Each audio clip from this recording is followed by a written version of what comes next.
মই এটা কথা অনুভৱ কৰিছোঁ অৰুণাচল অসম সদায় ভাতৃৰ আৰু জ্যেষ্ঠ ভাতৃ আৰু কনিষ্ঠ ভাতৃ ৰূপে সদায় থাকিব আমাৰ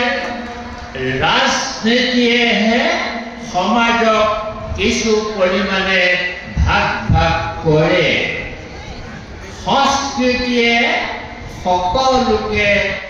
এক কৰে আমি সেইকাৰণে এটা কথাত গুৰুত্ব দিব খুজিছোঁ যে ৰজা ঘৰে যি কৰে তেখেতসকলে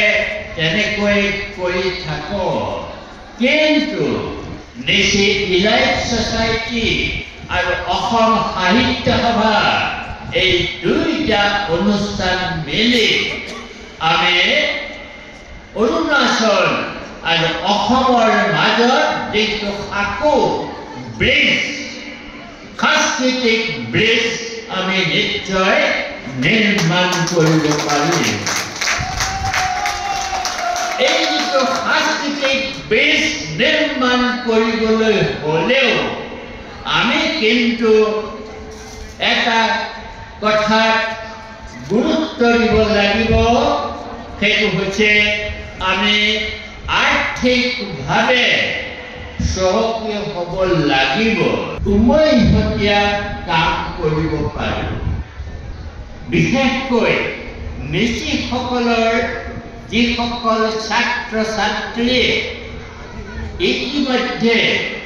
হিন্দী ভাষাত তেওঁলোকে সাহিত্য ৰচনা কৰিবলৈ যত্ন কৰিছে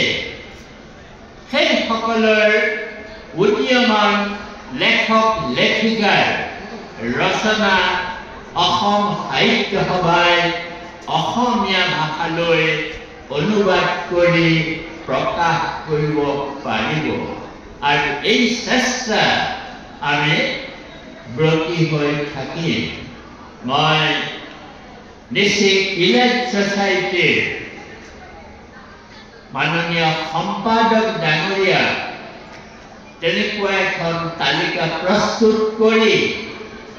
অসম সাহিত্য সভাত যদি দিয়ে তেতিয়াহ'লে আমি সাংস্কৃতিক আৰু সাহিত্যিক এই দুইটাৰ এটা সুষম সমন্বয় আমি সাধন কৰিব পাৰিম এই যে সমন্বয় সাধন কৰিব পৰা যাব আৰু এটা কথাৰ যোগেদি সেইটো হৈছে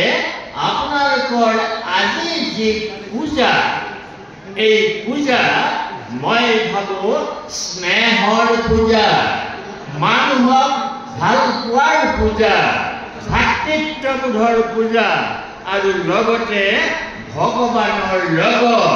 মিলি যোৱাৰ এটা পূজা ভগৱানৰ লগত যেতিয়া আমি মিলি যাব খুজিম এনেকুৱা পূজাৰ যোগেদি আমাৰ মাজত কোনো ধৰণৰ ভেদাভেদ নাথাকে শেষত